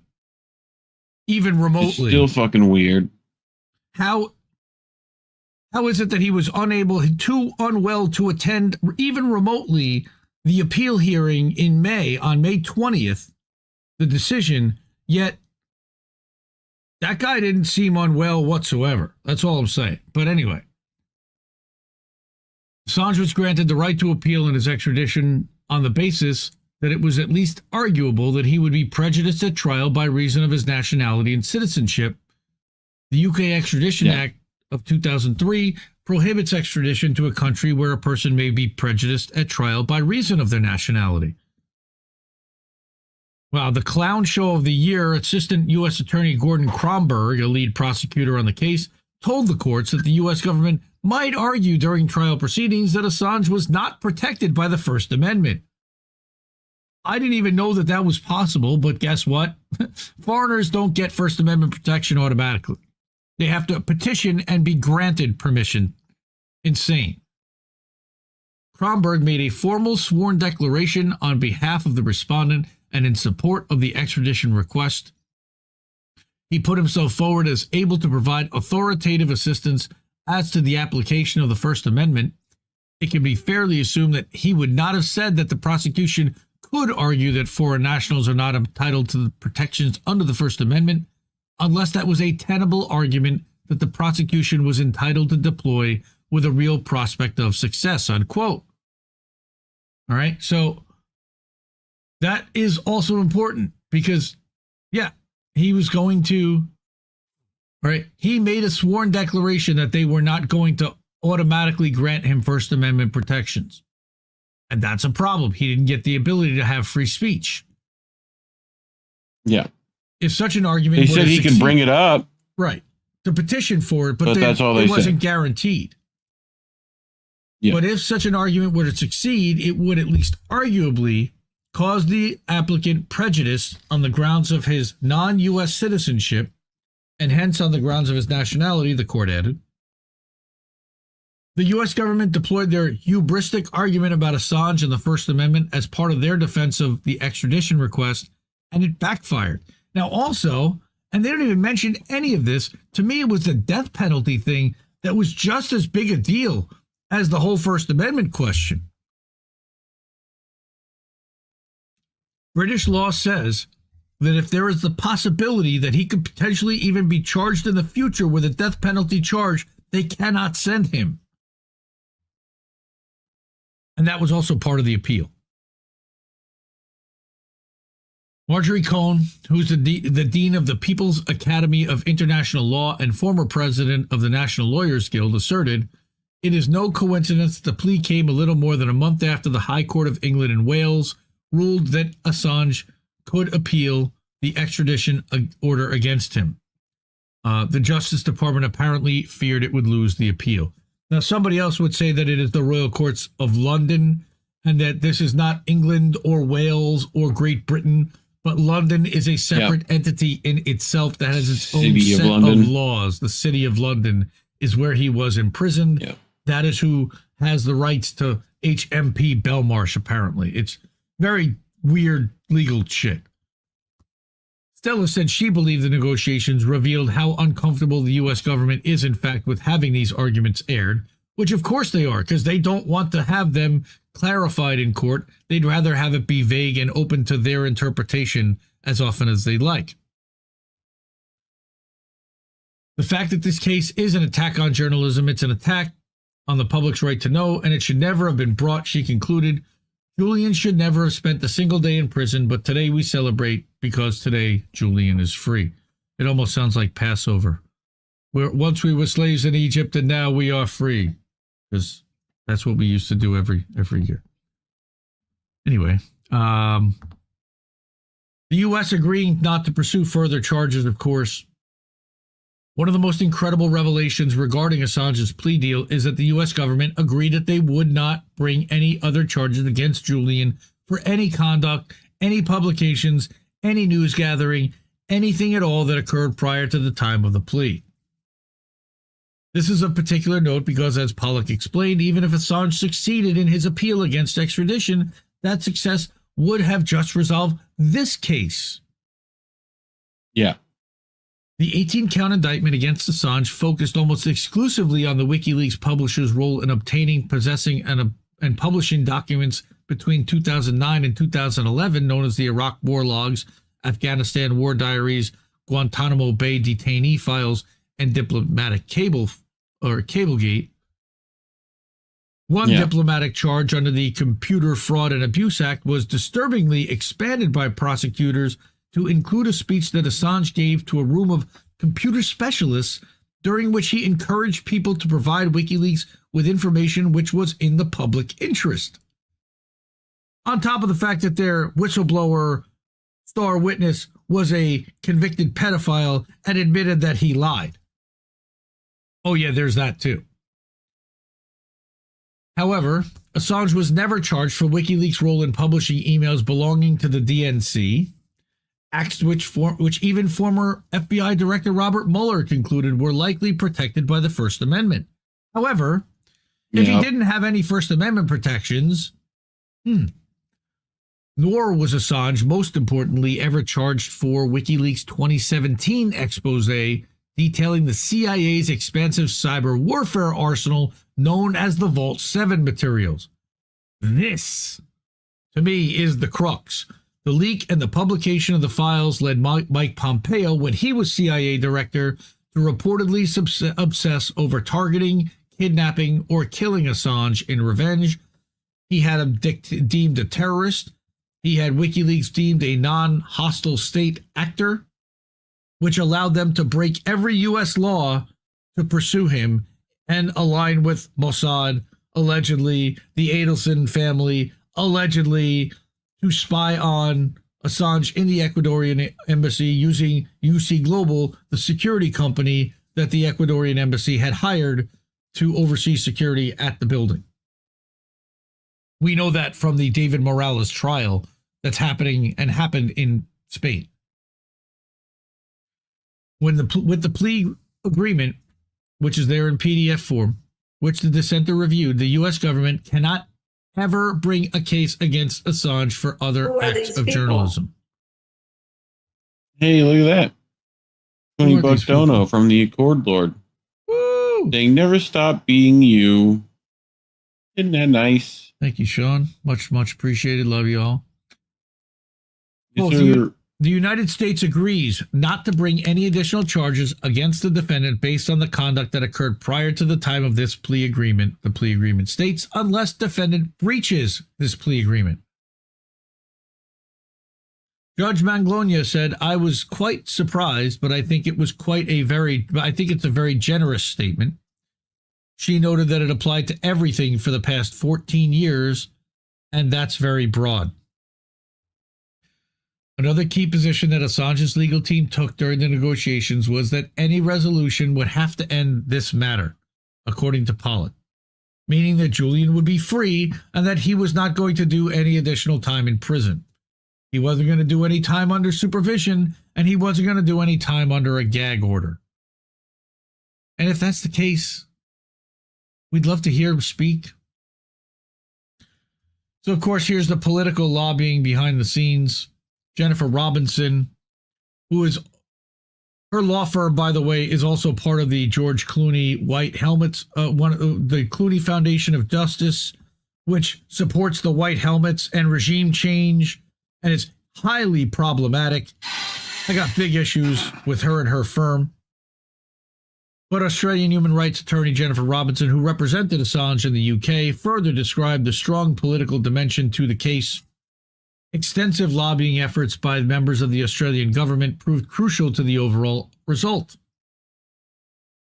The way I know this is bullshit is Robinson thanked her close personal friend, her close personal friend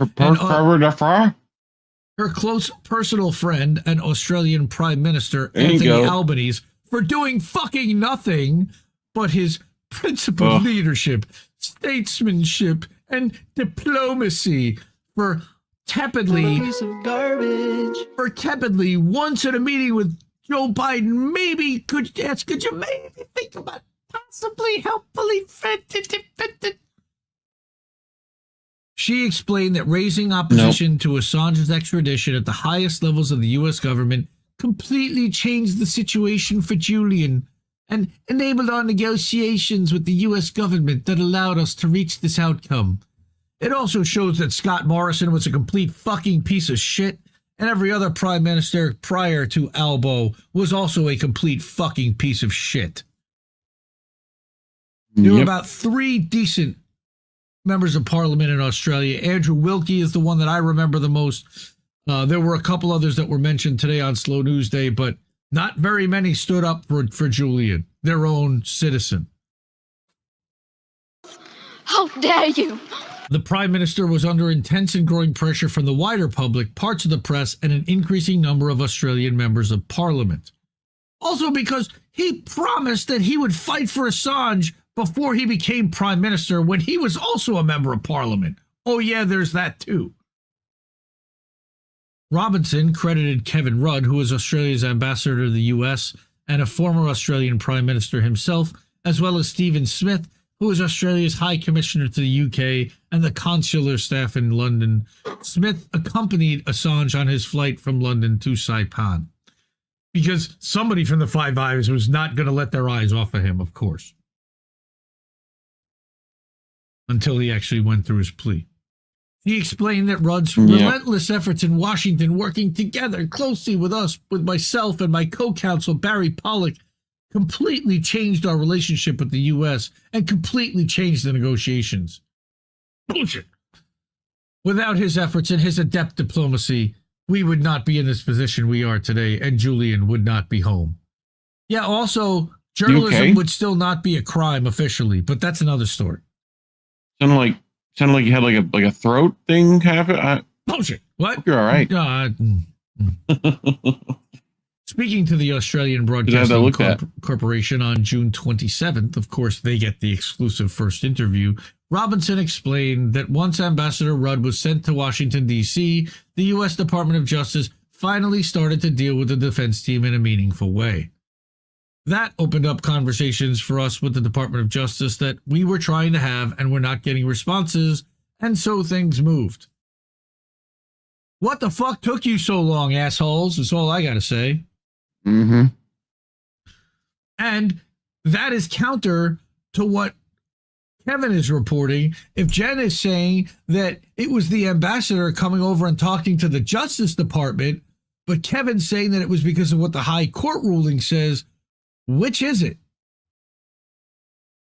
As many people, including Stella, argued over the past few years, this was a politically motivated prosecution. No, it was a persecution, and therefore it stood to reason that that it would be political pressure, which would ultimately resolve the case. The lobbying efforts of high-ranking Australian politicians and government officials would not have occurred without the intense lobbying of everyday members of the public, activists, and press freedom and human rights organizations, the latter of which were brought on board as a result of intensive upward pressure. Again, I'm going to stop there and repeat that sentence because that also is more than vaguely important. The lobbying efforts of high-ranking Australian politicians and government officials, fuck them, would not have occurred without the intense lobbying of everyday members of the public, that's you guys, activists, that's also you guys, and press freedom and human rights organizations. Sometimes they fell on their faces too, like the CPJ and Reporters Without Borders and the Freedom of the Press Foundation, that all acted like they were in Julian's quarter, but certainly fell on their faces more often than not. Yeah, plenty of those can fuck right off. A number of years ago, there were only a few political figures in the UK and Australia who were willing to be open and clear in their opposition to Assange's extradition. For example, people such as then Labour MP for Derby North, Chris Williamson, and George Galloway, who was recently re-elected to Parliament, as well as Australia's independent MP for Clark, Tasmania, Andrew Wilkie, and the Conservative politician George Christensen, at the time a member of the House of Representatives with the National Liberal Party for Dawson, Queensland. It took millions of people, Stella says, Queensland, working behind the scenes, people protesting on the streets for days and weeks and months and years. Very cliche. But here's the part, one of the parts that hurt. Assange was required to instruct WikiLeaks to destroy all unpublished files. And this is one of the things that we had to sacrifice and had to give up. This was not a total 100% spike the football win with no consequences. Before Assange's guilty plea was entered in court, the agreement with the U.S. government required him to take all action within his control to cause the return of the U.S. to the U.S. or the destruction of any such unpublished information in his possession, custody, or control, or that of WikiLeaks or any affiliate of WikiLeaks, unquote. Now, my guess is that he doesn't have anything he didn't publish. But if he did, he'd have to destroy it. Yeah. Barry Pollock confirmed that Assange has instructed Kristen Hernassen to destroy any materials they might have had that were not published. WikiLeaks editor-in-chief Kristen Hernassen confirmed to the dissenter that Assange had requested that he destroy all unpublished U.S. secret documents. We just got crashed. This provision in the plea agreement echoed the infamous decision by 2013 editors at the Guardian newspaper to take a power drill and an angle grinder to a hard drive, which contained copies of vast troves of information leaked by National Security Agency whistleblower Edward Snowden and to then Guardian columnist Glenn Greenwald. Okay. Editors were then threatened with legal action if they did not either hand over the hard drives. They agreed to destroy them in the basement of their headquarters in London, even though it was understood that copies existed elsewhere outside of the UK. Technicians from Government Communications Headquarters, the UK equivalent of the NSA, filmed the destruction of the computer hard drive while taking notes and providing instructions to the editors. Guardian editor Paul Johnson was among those who described the destruction as purely symbolic act, since everyone involved knew that there were copies of the materials which revealed the details of Anglo-American mass warrantless spying and surveillance of hundreds of millions of people in the U.S. and around the world. Yet the act was more than symbolic. It was a potent reminder of the power of the UK government, acting with the encouragement of the U.S. national security state, and its ability to threaten and bend even well-known and even well-resourced establishment news media to its will. As investigative journalist Kit Clarenberg recounted, another Indie Media Award honoree, recounted for the dissenter, 3 years after the destruction of the hard drive, the Guardian's investigative team was dissolved and Guardian coverage of military, security, and intelligence issues declined precipitously. That's to say the least. In fact, presently, many key national security correspondents at The Guardian have little background in the field. Not a surprise. The U.S. did not or could not identify any victims. And we knew this always was the case. But it's nice to have it officially in writing. The U.S. government was unwilling or unable to identify any victim of the published leaks. And prosecutors did not request that Assange pay restitution for any alleged harm. However, during a press briefing on June 26, State Department spokesperson Matthew Miller, Count Smugula, maintained that there were victims. If you recall, when WikiLeaks first disseminated and published State Department information cables, they did so without redacting names. Except that wasn't them, asshole. That was Cryptome. Yep. Yeah. He says they just threw them out there for all the world to see. And so the documents they published gave identifying information of individuals who were in contact with the State Department. That included opposition leaders, human rights activists around the world whose positions were put in some danger because of their public disclosure. Well, those of you who covered the State Department at the time will probably remember that in the days leading up to the release, the State Department really had to scramble to get people out of danger, to move them out of harm's way. Bullshit! He offered to sit down and have a conversation with Hillary Clinton about it, and she stonewalled him. That's nonsense. He even offered to delay the release if that's what they needed. They never responded. This is all fucking fiction. Miller was not at the State Department. He was working at the time as a Justice Department spokesman in President Barack Obama's administration. And in fact, Miller opposed the Assange prosecution before he was an official in President Joe Biden's administration. You fucking hypocrite. Count Smugula. The entire cache of 250,000 plus diplomatic cables became available on the internet because Guardian editor David Lee included the passphrase for an encrypted file containing the cables in a book he co-authored about working with WikiLeaks. Assange called the State Department to warn them of the risks posed by the publication of unredacted cables. This is what I'm saying. Julian tried to work with them. I appreciate that you've recognized that these kinds of releases absolutely can pose a threat to the very sources reflected in the material, said Cliff Johnson. Miller complained about the supposed negative impact that the release of the cables had on U.S. diplomacy, but Secretary of Defense Robert Gates said when the cables were first published, quote, "I've heard the impact of these releases on our foreign policy described as a meltdown, as a game changer, and so on, and I think those descriptions are fairly significantly overwrought." Uh-huh. Yes, Kit Clareberg is back on Twitter, by the way.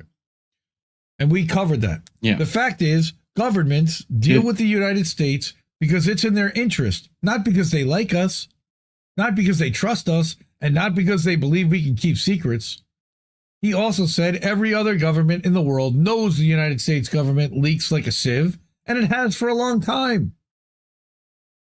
Associated Press reporter Matthew Lee, who was one of the only decent reporters in the White House press room, along with Simon Atiba, was covering the State Department when WikiLeaks first published the cables. As he recalled, quote, "There was no public concern that was raised about the potential security risks posed to sources who might have been quoted. Aside from the cables, the U.S. military was never able to find any evidence that the publications of military war logs from Iraq and Afghanistan resulted in any person's death." Again, that's an important phrase. The U.S. military was never able to find any evidence that the publications of military war logs from Iraq and Afghanistan resulted in any person's death. Pentagon Papers whistleblower Daniel Ellsberg testified at Assange's hearing in September 2020. He noted that Assange withheld 15,000 files from the release of the Afghanistan war logs. He also requested assistance from the State Department and Defense Department on redacting names, but they refused to help WikiLeaks redact a single document, even though it's a standard journalistic practice to consult officials to minimize harm, which he did. He says, Ellsberg says, "I have no doubt that Julian would have removed those names. Both the Pentagon and State Department could have helped WikiLeaks remove the names of individuals. Rather than take steps to protect individuals, Ellsberg suggested U.S. officials chose to preserve the possibility of charging Mr. Assange with precisely the charges that he faced." And of course, we know that Julian stated in court that he committed journalism. The U.S. government may have accepted a plea deal that showed Assange some mercy, but they still coerced or forced the WikiLeaks founder to plead guilty to journalism if he wanted to obtain his freedom. At the court hearing in Saipan, Judge Manglonia asked Assange to describe what he did that constituted the crime charged.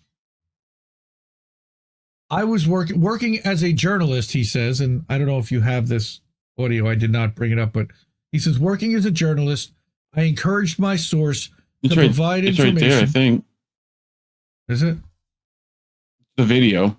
Oh. You click that. At this time, I'm asking you to explain to me, what is it that you did that would constitute the crime charged? Working as a journalist, I encouraged my source to provide information that was said to be classified in order to publish that information.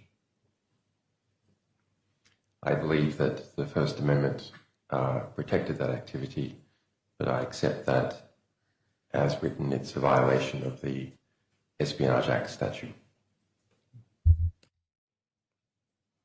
So you had certain belief, but you understand what the law actually says as well.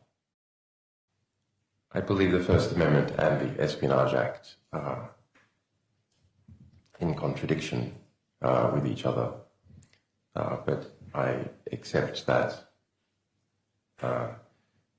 that it would be difficult to win such a case given all the circumstances. So, Let me do it for you. Let me do it for you. why am I hearing Miss Piggy? Do it for you. Because he did it for us. Oh. What? Essentially, Assange recalled an act that reporters at numerous media outlets commit routinely, and the judge accepted that as a crime. Matthew McKenzie, deputy chief for the Counterintelligence and Export Control section of the U.S. in the U.S. Justice Department's National Security Division, emphasized that the U.S. government rejects Assange's contention that his conduct should be protected by the First Amendment. The U.S. Justice Department could have celebrated the end of this legal saga and spun it as a victory, but prosecutors put out an announcement that contained no statements from Attorney General Merrick Garland, the U.S. Attorney for the Eastern District of Virginia, or any prosecutors who were involved in the case. It contained a closing argument that one might hear before the jury deliberated over a verdict, but no proclamations of victory.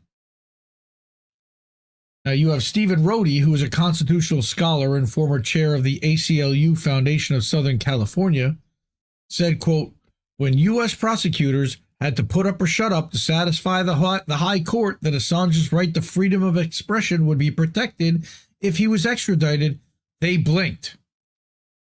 An Assange trial posed grave risks that the U.S. would be embarrassed by revelations that the CIA had plotted to kidnap or assassinate him. Not really, because we've known about that for 3 fucking years. Plus, the case ended in a whimper for the U.S. government. Not for activists, but for the U.S. government.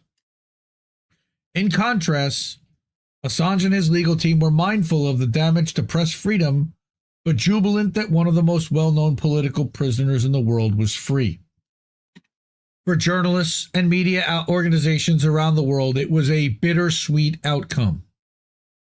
I think that was fair. David, I agree that was an ingenious answer, which I would expect no less from Julian, but after 5 years of being abused and tortured, it was shocking to hear him with such clarity and amazing. But Kevin says, like Jennifer explained at the press conference, the plea agreement has no impact on legal precedent. It is the prosecution itself which set the precedent that media professionals anywhere in the world can face prosecution by the U.S. under a law with no public interest defense for the crime of journalism. Journalism is not a crime, fam. How many times we got to tell you? Journalism is not a crime, as it says down there in the scrolling ticker. And that is what I continue to carry the fight on, is that journalism is not a crime. Man.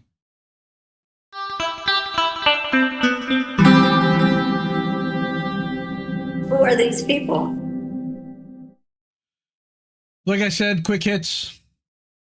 I showed earlier during the Julian Assange article with Kevin Gostola, I had published something back on Tuesday or Monday night.